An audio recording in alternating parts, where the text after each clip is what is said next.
Hi. India literally just got here last night, super late, and so, but you were like out changing the world. First of all, I want to say congratulations on the whole Louis Vuitton thing. That's amazing. Do y'all know that? Do you want to talk about the Louis Vuitton thing a little bit? Like, Sure, yeah. I'm sorry, I always like cringe up when like talking about my success. I don't know why I think that's something I want to break out of. yeah, you will. It's like I feel like this internalized shame about my success, and I think that's what the world probably wants me to feel.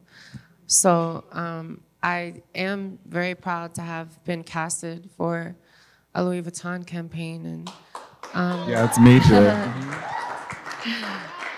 I think is very meaningful and defining for Nicholas, who is the person who is behind the casting, to have chose my trans body that is so undervalued and so stigmatized to wear clothing that is so valuable, you know. And so to put like an undervalued person in valuable clothing is very, I think, reflective of how I feel like, you know. Yes. I think you'll learn too, like I think you'll learn to like own more of it because you do deserve it. And that happens, I think, a lot of times with like POCs where we feel like we don't deserve certain things in certain circles. Yeah. So that's great that you acknowledge it and that you're trying to like move out of it. Did you get any free luggage? Do they hook it up? I may or may have not. Oh, well, can I have one? Just one little, okay, fine. But I think more importantly too, actually, you were doing something really dope in New York last night. You got like a bill signed. Yes, can we talk about that bill? Because that's pretty major as well. Well, I'm not responsible for, I mean, maybe in some ways indirectly, but really, I think the women, the Black trans women who are responsible for putting in all the work that, you know, everybody across the queer spectrum benefits from, especially cis white gay men, you know. Like they pushed this bill, you know, they put in the work for so long, from Sylvia Rivera to Marsha P. Can you tell us a little bit about what the bill was exactly? Like it's for... Yeah. So, you know, I'm really grateful to have been there. And for my presence to have been invited and stuff like that. But the bill is primarily is to protect trans people from discrimination and various forms of anti-queer, anti-trans violence.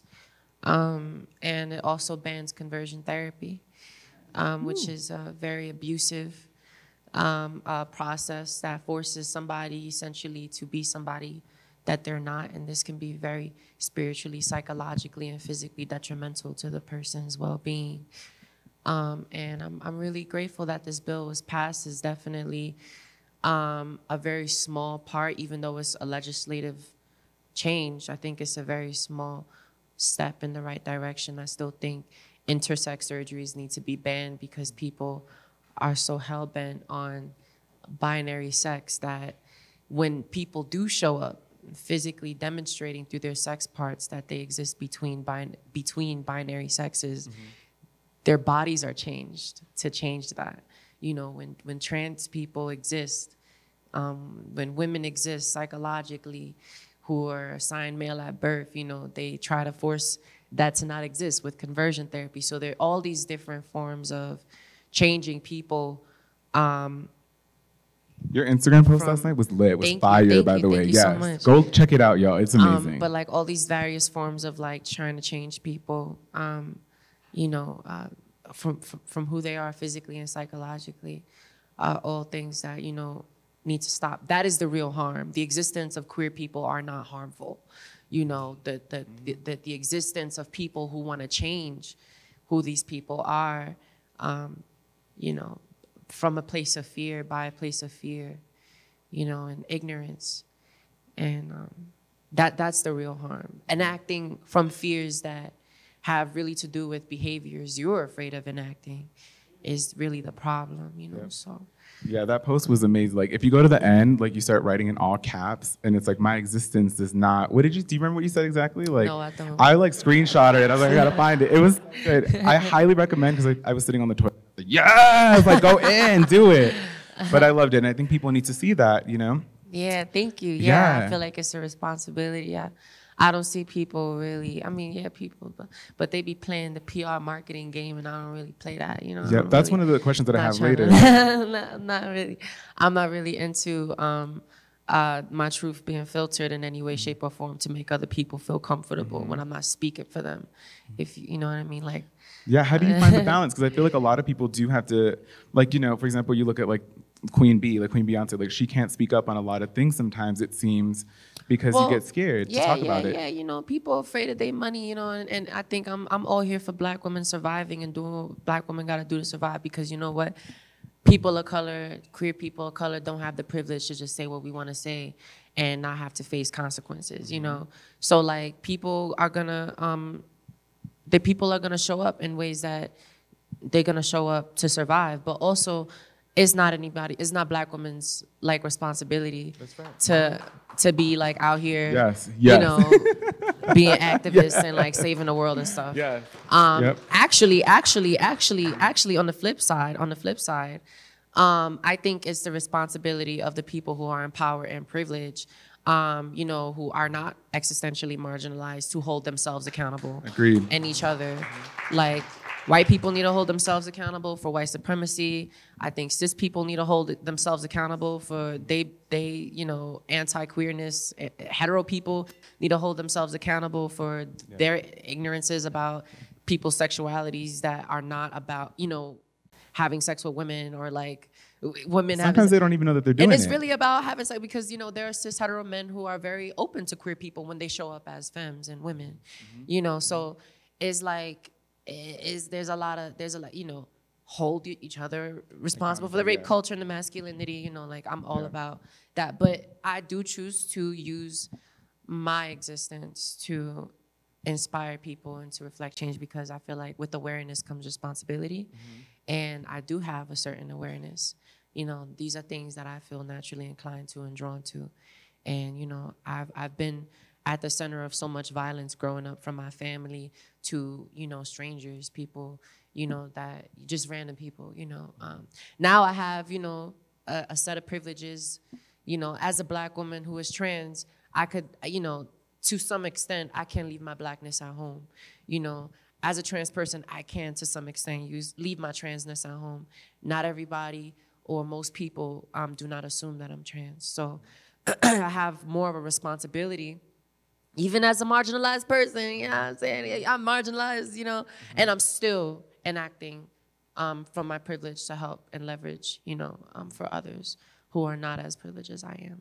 Yeah. So I actually super love that about you, because you do use your platforms for a lot of things. You use a lot of great language. Like even me, I was just talking about how I learned something off of your Instagram, like gender variance. Oh, like I didn't even know. I just started, I don't know if anyone else was using that word before. It don't really matter to me, but I felt like the word gender variance was a really great word that, you know, like a lot of the words that we're given to identify ourselves don't come from us. Yeah, it's true. I mean, not just trans people, like black people didn't start calling themselves black. We didn't the word Latino, the word black. Hispanic. The word Latino, like, you know, our oppressors named us, you know. So like, I mean, like even the Philippines, you know, King Philip, you know, there's King Philip. So it just goes to show, I felt like I had, like thinking about the word trans, transsexual, transgender, like I think these are really important terms, because they are the only really vocabularies that we know to identify ourselves, but it's counter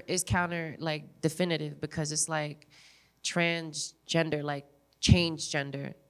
The word trans means change. So when you put it transgender, it's like change gender, but you're referring to someone who always has been the gender that they identify as.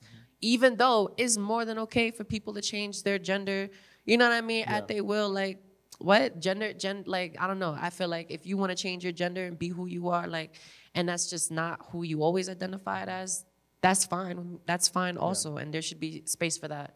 But most gender variant people who are identified as transgender have always felt the way they did about themselves throughout their lives. So the word doesn't reflect that. People, it splits the person's life and their timeline into two separate times. And like, oh, this is who I used to be before, this is who I was before. And that's not necessarily true. you know. So that I don't know, gender variant just encompasses. Yeah, I love that. I love that and it's great. Like honestly, truly, go to y'all's Instagram. Like it's amazing. And you're kind of like, I don't know, you're 20. You just turned 24 years old, right? Did, yeah. That's amazing. In January, so you're a Capricorn, right? Are there other Capricorns out there? Are there other Capricorns? Look at all the crazies out there. Look where the Capricorns at. Yo, shout out to. But also, like, nah, fuck that. Because really, I mean, like, the zodiac makes us like so biased. It's true though. I mean, I'm a Virgo like Beyonce, but it's fine. It's cool. You know, and I feel like Virgos are vain, Geminis are bipolar. Like, that's not true. You know, like. I've never met a Gemini I didn't like though, on the real. But I did wanted to like ask you, like, how did you get started? Like, this is absolutely amazing that you're so brilliant. You have a great mind. You're well spoken. Yeah, like, what was the beginning like for you? Painful. The beginning was very painful. I have all of the pain to thank. That's real. Really, like, I'm happy that I was the one that went through what I went through because I have the power. Sorry, I'm hitting the mic. I hope that's not.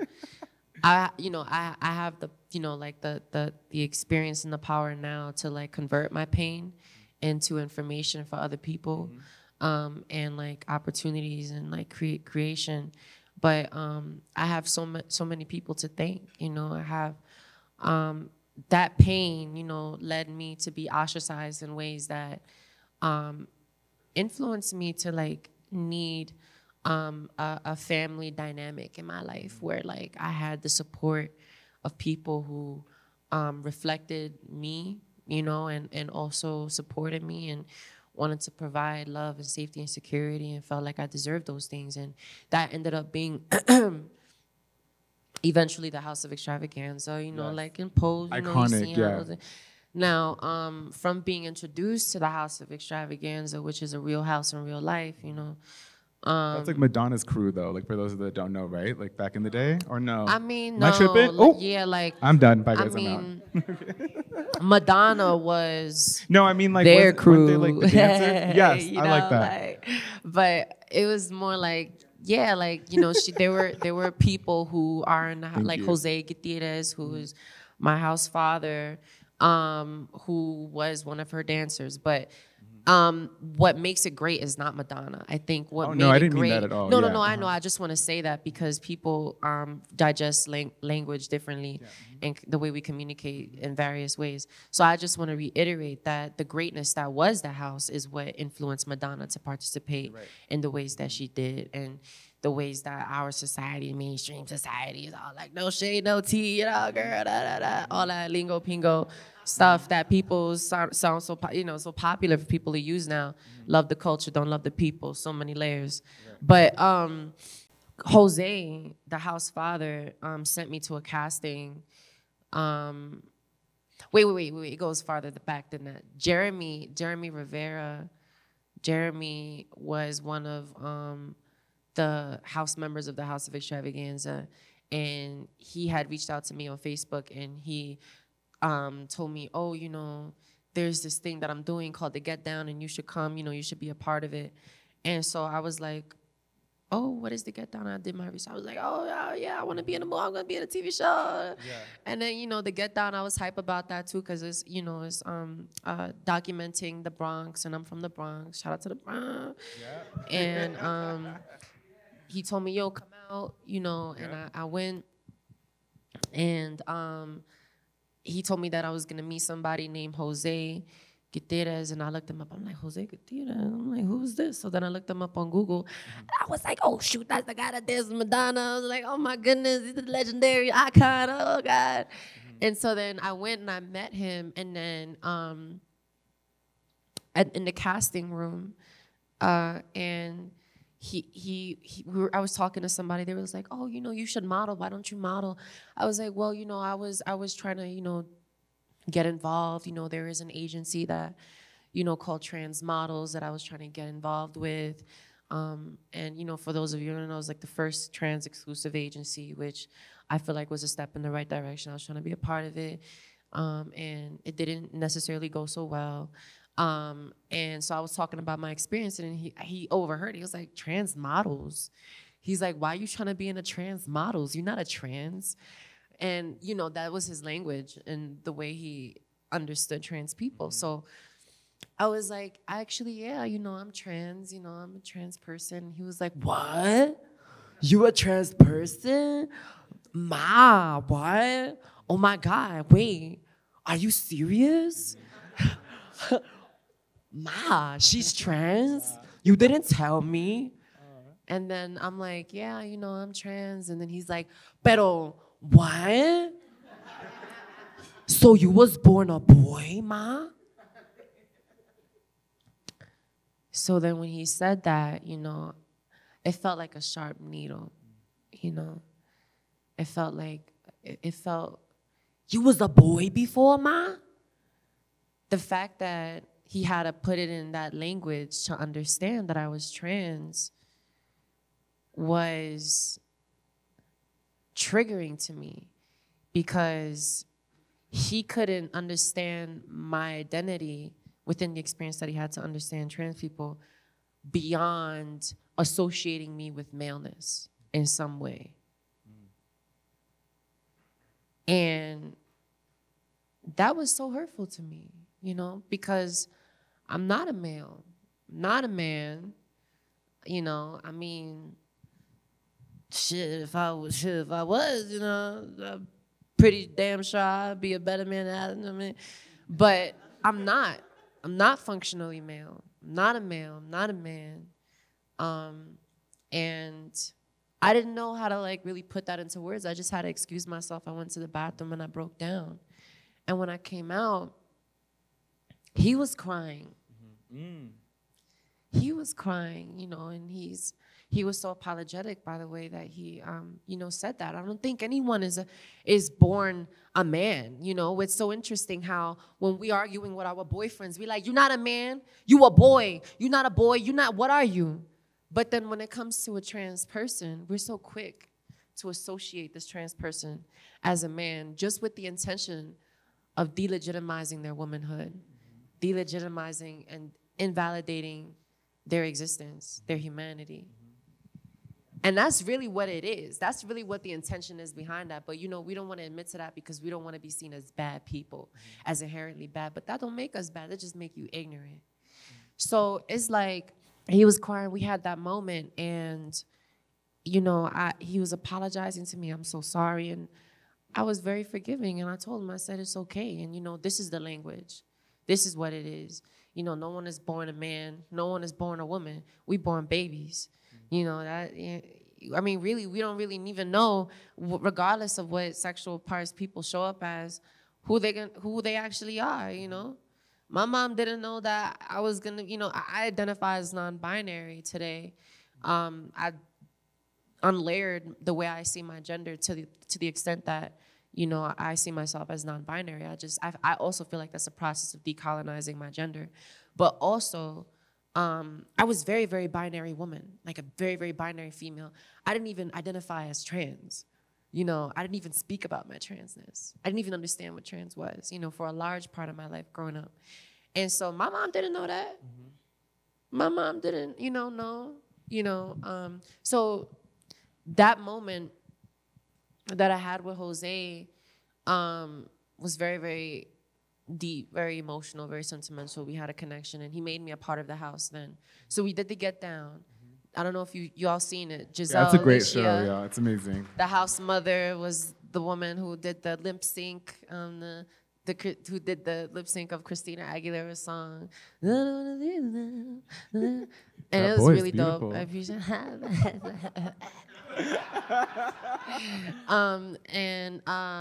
It was really dope. Like, it was a dope scene. I had like a 3-second minute of fame. Yes. I had really short hair in the scene, and it was literally like 3 seconds. And so then after that, a couple of months later, Jose was like, yo, you know, there's this casting for Saturday Church, you know, you gotta go to. And I don't know if y'all seen Saturday Church, but if you haven't, you should, because it was, I feel like, one of the steps that made Pose possible today. It was also really the first like film that was created, more motion picture that was created that highlighted family and love from the perspective of gender variant people. And I thought it was really beautiful. But so he sent me to the casting, and I got the casting. I got the role for Dijon. And it was really cool. Like, that was my first opportunity as an actor. Let me see. Was that the first opportunity as an actor? I was working on a little short film before that called Why.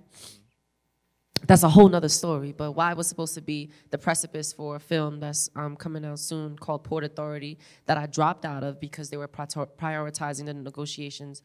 It was also, I helped to fund it. I helped it to get to where it was, and then the writer decided to make a white cis hetero man the main character in a film that was essentially about LGBTQ people and the ballroom scene environment. So in the negotiations, they were trying to prioritize him. Anything that I made, that I negotiated for myself, he benefited from. They wanted to list him in the front credits. They made him so I was like, nah, this is crazy. Like, so I dropped out. They hired somebody else, whatever, boom. Martin Scorsese picked it up. Shout out to them. I hope the film is successful in that it helps to help people, but also I feel like it's a film about colonialism in a way. Like, you got a white dude coming into space that's not even belonging to them, and they're causing trouble, so in the ballroom scene. But anyway, so I was working on a short film called Why, in that before at the same time as Saturday Church, and then I met somebody named Lisa Callie, who is my current manager. She is also the mother of the main character in Saturday Church. His name is Luca Kane, incredible, brilliant boy and actor. She sent me the casting after the film, like a year later or two, to pose. And then I went to that audition. At first, I went for the role of Blanca because the way Angel was described, she was described as like the girl who was like really cis-assumed and like pretty and like, and I didn't want to be that. I didn't want to see myself as that. I didn't want to portray like this pretty ditzy girl, And from what I saw from the audition content, that's all I understood her as, really. Excuse me, from the description, not the audition content. So Blanca seemed like a more engaging thing because it was like, she's a part of this house where she's like struggling to be accepted and respected even by her own immediate, and validated by her own immediate house family. And I related to that because there were some things that I was going through in the House of Extravaganza, in my life with them, and I felt like I related to that story. So I wanted to be Blanca. And so I read for Angel, I read for Blanca. They was like, no, she Angel. And then I remember going in that audition room. The only person that really there was somebody that looked like me, and he stood out. And his name was Stephen Canals. And he's the creator of Pose. And he asked me questions after. He asked me, where you from? And I'm like, I'm from the Bronx. And he's like, what? He's like, you from the Bronx? And I was like, I'm dead ass. I'm from the Bronx. And dead ass is like, slang from the Bronx. And I'm like, I'm dead ass. And he was like, what? He was like, yo, where you from, girl? Where in the Bronx you from? I said Soundview. He was like, you're kidding me. And then I'm like, nah, I'm not kidding. I'm for real. And then he was like, where in Soundview? I was like, oh, by White Plains Road in Lafayette. And he was like, what? He's like, I went to school around there. And I was like, what school you? Stevenson. Was it Stevenson High School? I think it was Stevenson. What's Stevenson? Is it a good school? Yeah, he did go to Stevenson High School. Oh, was it Lehman or Stevenson? It was Stevenson, yeah. And then I was like, what middle school you went to? He said, this is India's mom over here, by the way. IS 131. This is my mom. Yes, stunning over here. Stunning supermodel over here. You know what? It could have been. Give it up for moms, y'all.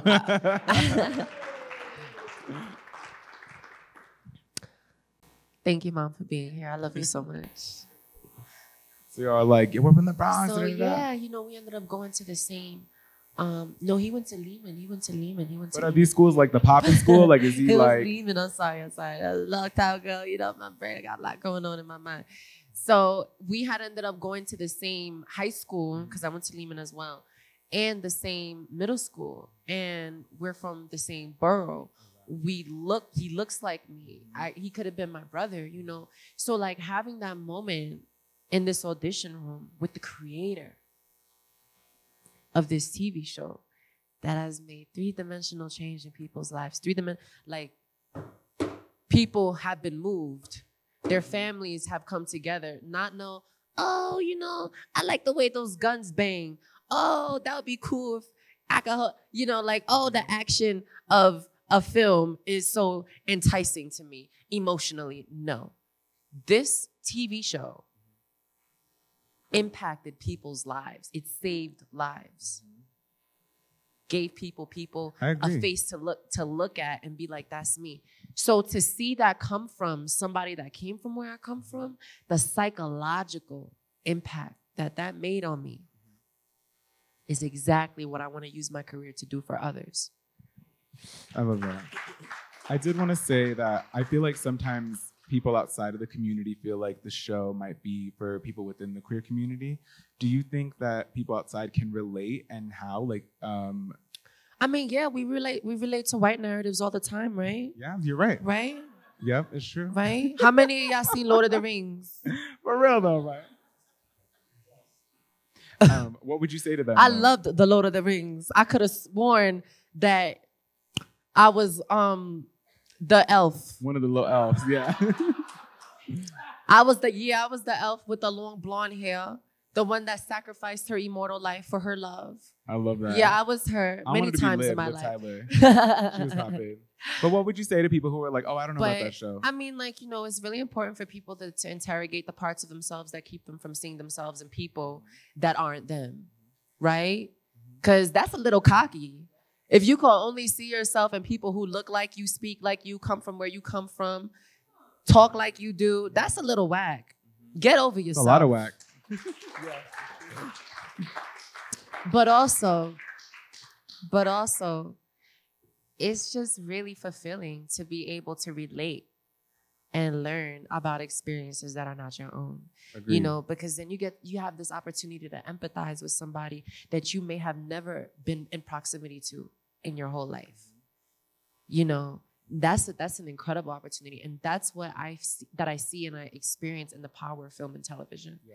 It's that bringing these experiences, these narratives, to people's movie theaters in their neighborhoods, to people's internet and their television and in their rooms, in their phones. Mm-hmm. You know, so I think that's really incredible. And what hurts me the most so deeply is when it's misused. You know, when this opportunity to reflect people of color as who we actually are is misused by Hollywood. When we're painted out to be inherently violent as wielders of guns. Who brought us guns? Pulse was shot up by who? Mm-hmm. The schools have been shot up by whom? Where are these narratives? Where do we get to see? Why is it that we rather create this fantasy idea of people of color being inherently violent and savage, right? Because that's the word that has been used to describe indigenous people and people like us. Mm-hmm. Why can't we see narratives that accurately reflect our reality, Roma? Right? I mean, if you're going to use your power and your privilege in anything, it should be to elevate these narratives. Ryan Murphy. And it's cool because it's actually people who are in the community that are writing, like Janet Mock, that are there. Stephen Canal is amazing. I did want to say, too, that I think it's also really dope. I asked you earlier about how you identify within the community of Latinidad, and we were talking about Afro Taino. Oh, yeah. No, I identify as Afro Taino because I feel like, you know, again, we're forced to identify as our oppressors. Yes. But do people know what Taino is for those out there? So for a lot of those, like, Tainos, the indigenous people of Caribe. I don't know if you want to touch up on that too. The indigenous people of the islands that are populated by who we know as Cubans and Puerto Ricans and Dominicans, and Jamaicans. Mm-hmm. You know, these are the islands. Thank you so much. That are originally populated, that were belonging to these people, to Taino people. So I don't understand why we have to be identified as Latin when most of us who are or Hispanic identified Hispanic, España, is not from Spain. That's right. We're not white. We're not Latin. So I don't know why we have, like, I think about the Philippines a lot when I have this conversation, because it's like, so King Philip ruled the Philippines, and named the indigenous people of the Philippines after him, and that, the language that we our language, the ways that we identify with ourselves, all of it has been given to us, and it's all been controlled and manipulated, so that just, it's just like, even the poverty, you know what I mean? The poverty that leads to the violence, the poverty that leads to the miseducations and ignorances that lead to the transphobia, the robberies, the guns that were put in, brought to people in Africa, and we want to be like, oh, it's dangerous there, but we don't really talk about why, because there are people who are in power and privilege who are obsessed with being recognized and seen as inherently good all the time, as opposed to just taking accountability for the issues that we see today. So that's why I feel like film and TV are really important narratives to be used responsibly, and helping people to see themselves in ways that'll interrogate the reality of history, in ways that'll make room for truth and peace, and for people to relate to themselves in real ways, Since you live in like this intersection, right, do you feel a responsibility to represent a lot of people, since there aren't a lot of people that look like you in mainstream media?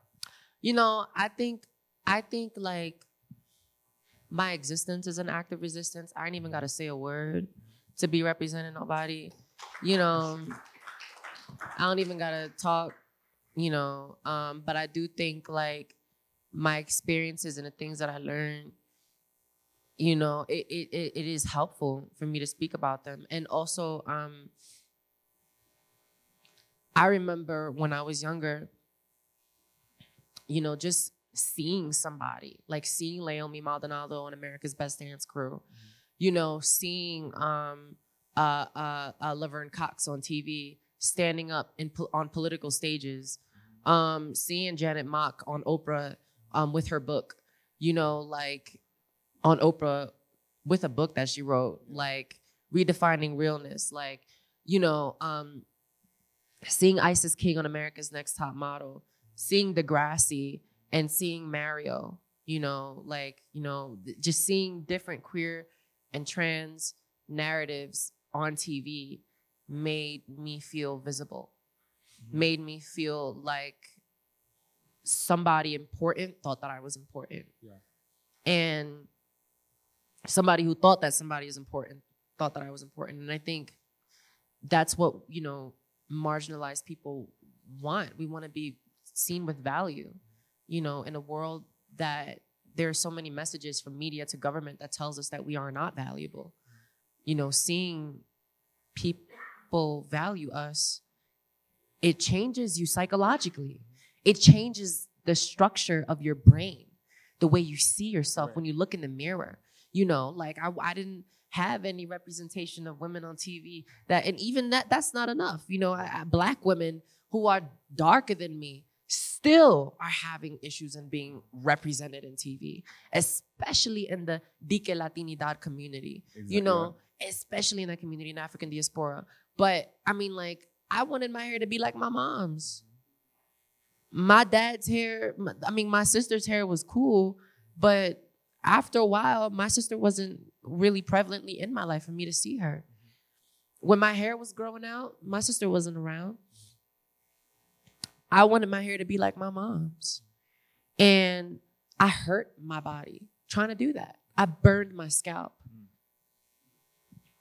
as a teen trying to change my hair to make it look like something it's not. Colonization runs that deep, down to the curl, down to like the texture of the hair and the way that you want to look. I didn't see it on TV. There was nobody that was rocking it. Yara Shahidi, shout out to her.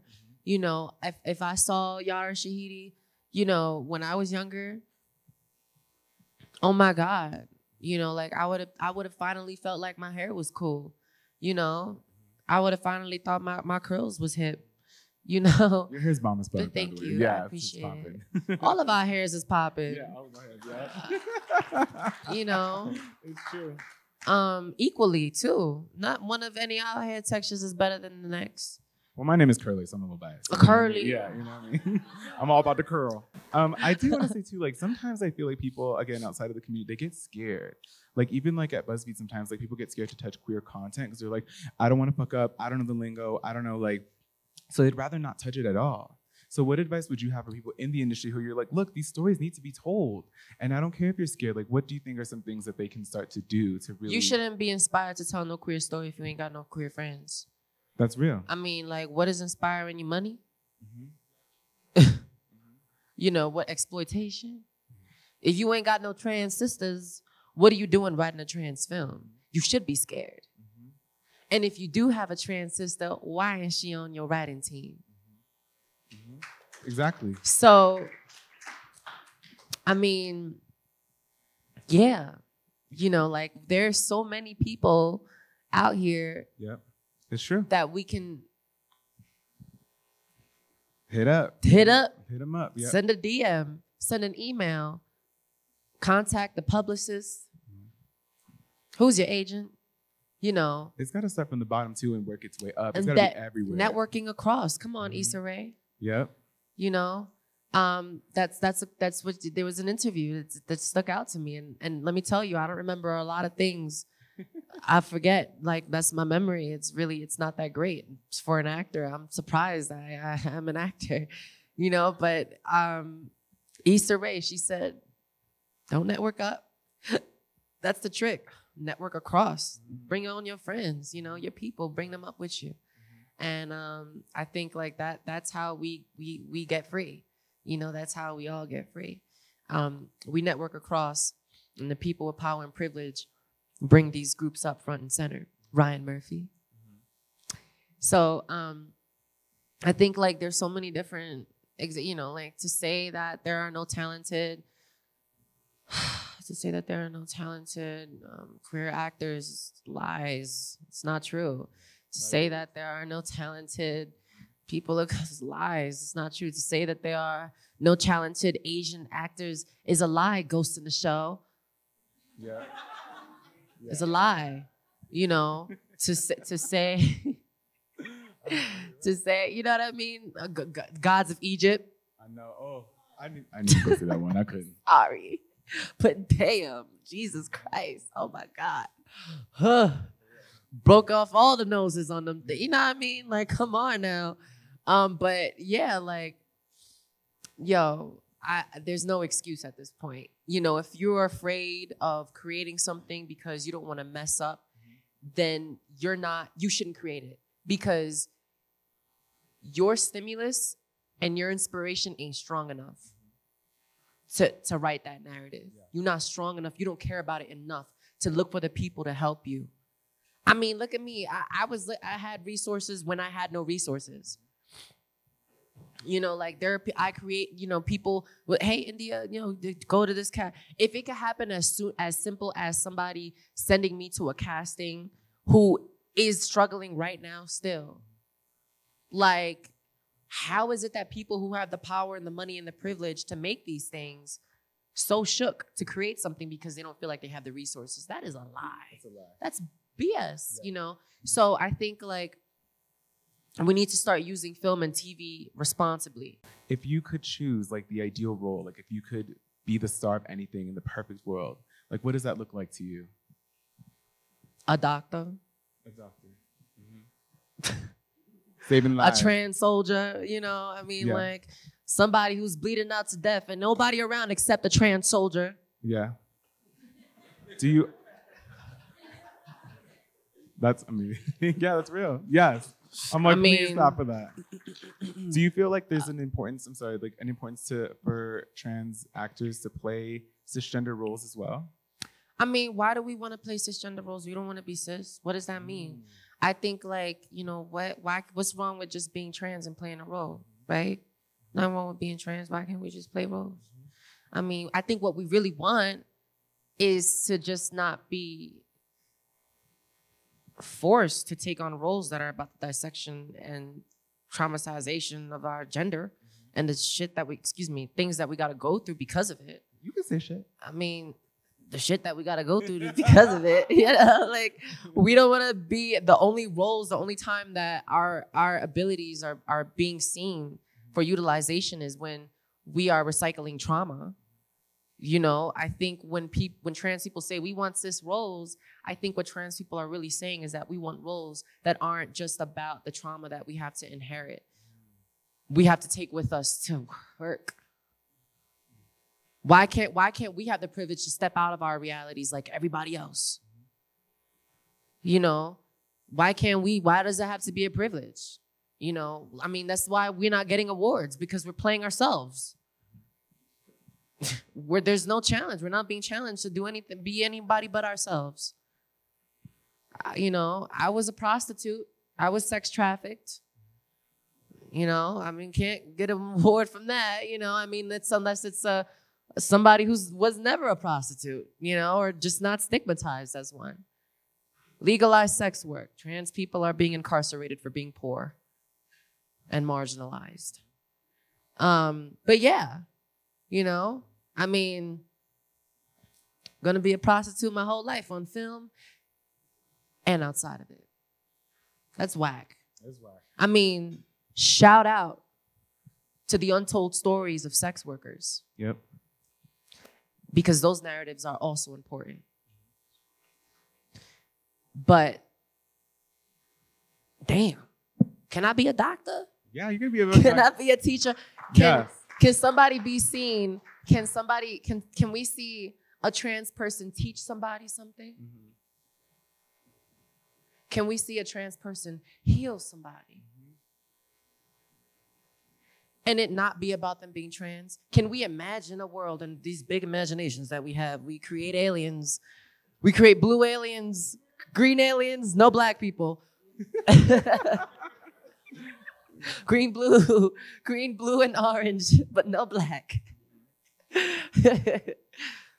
Can we please imagine something that's real? Go ahead, Dr. Moore. Do the thing. Say the thing. Do it. I have a dream. I did want to say, too, that I think that the words that you use and the language, like, it is super impactful for people that are looking to you, younger people, because a lot of times I feel like older folk, like, we didn't have those words. We didn't have the language. Like, we didn't know, you know? I'm, like, not that much older, but I'm a little bit older. But it was still, like, it's different. So it is really cool that you are doing what you're doing. Thank you. Do you have any, like, projects you want to talk about that you're excited about? I mean, yeah, I do want to talk about them. Doesn't mean I can. Okay. I'm writing. Damn, I don't want now to take my ideas. You got Stoney up in there. I mean, whatever you want to share, give, like, whatever you want to. Unless you want to help me produce it, okay. You know, girl, we can talk. See, look, look at me out the back there. There is a project that I'm writing around, and this is an issue. That there's another thing, because I think one of the problems that I'm going to run into this narrative that I really want to use to tell a little bit about what trans people go through, those who have the most privilege of us and those who are the least privilege of us, is that there's this idea that trans people are manufactured, right? And I think it's a really, really, really toxic,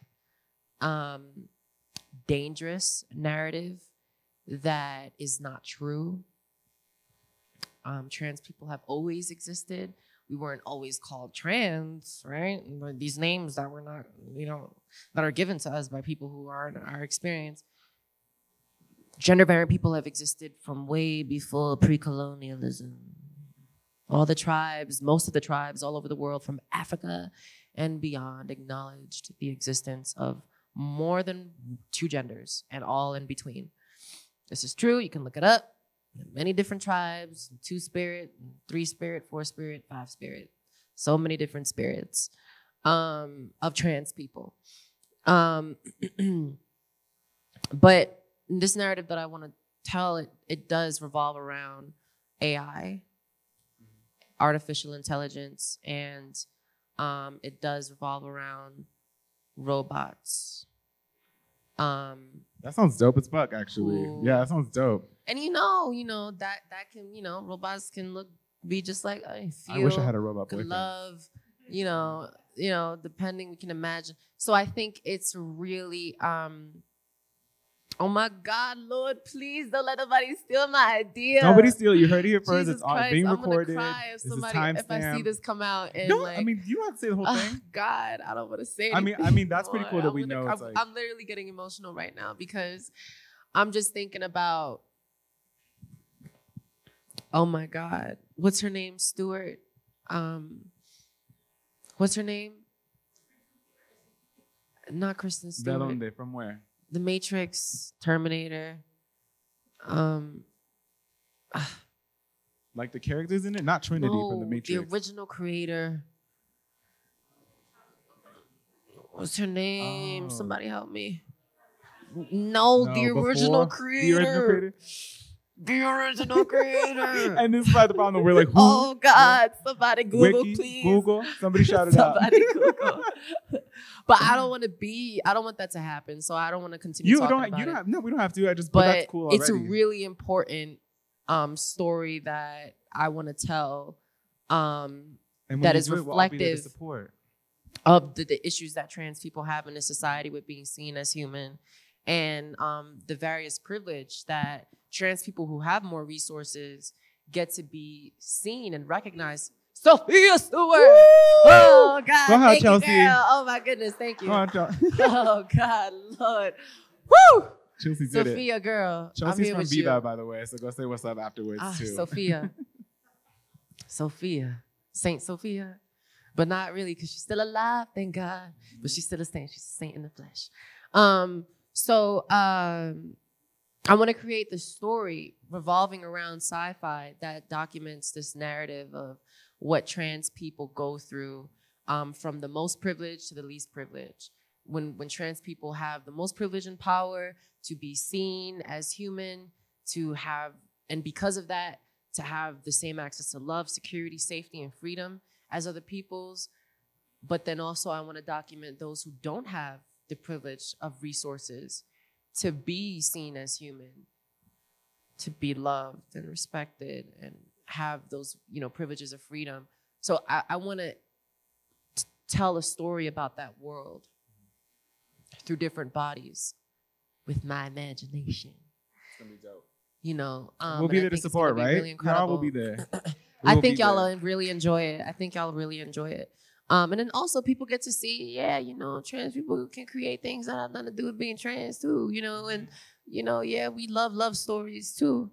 And we love drama, our lives are drama, but we also love things that are just endless possibilities.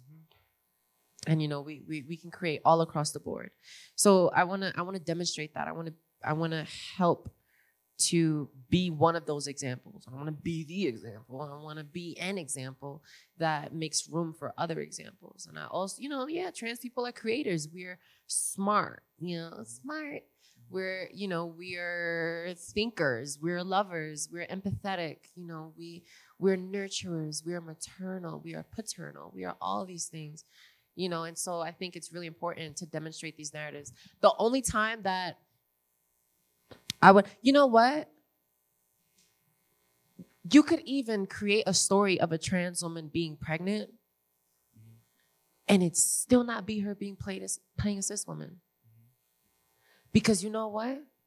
That's the beauty of sci-fi, a world that is free of war is sci-fi. My friend Maddox brought this reality up to me about a sci-fi, this entire philosophy about sci-fi. Literally, the wheel was once sci-fi. The wheel was sci-fi before, right? So just because we see a trans woman pregnant doesn't mean we playing cis woman. Trans woman can be, and it also doesn't mean it's a threat. Why? Because what's the difference between a trans woman being pregnant and being able to carry a child and someone who is cis who's carrying a child? What is this idea, like destigmatizing the idea that trans women are a threat to cis women? Same thing, destigmatizing the idea that Black people are a threat to white people. It's the same silly hierarchies, like the same thing, right? And so once we get to see all these issues as the same, we get to decolonize. We get to like unlearn and unlayer and decolonize, the issues that are literally all related, So yeah, trans people don't have to play cis roles.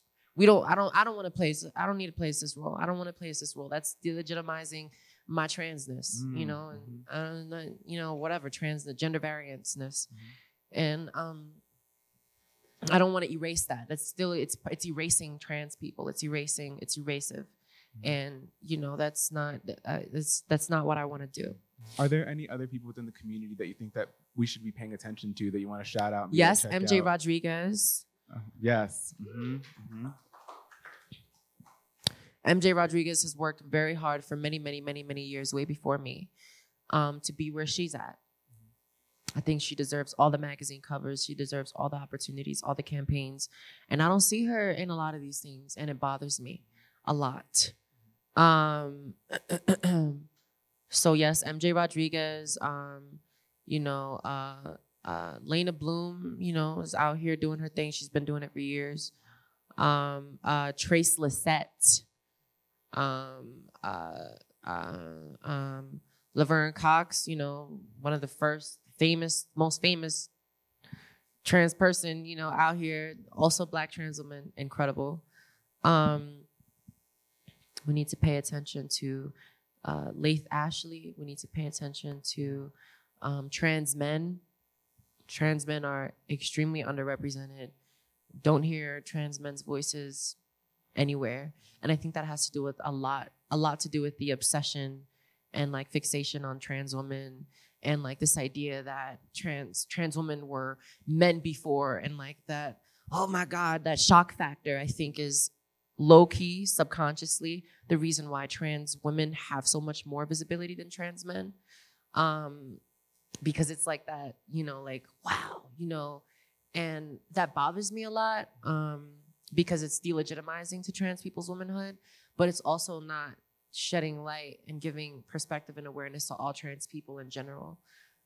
So I think trans men, also need more visibility.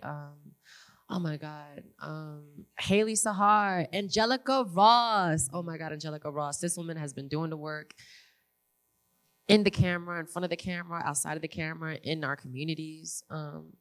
Have so much love and respect to her. There's so much trans talent out there. There's so much, and I mean, if there's trans talent that isn't even in the media yet, because we're not giving trans people opportunities to be seen. And this is what I want to be a part of.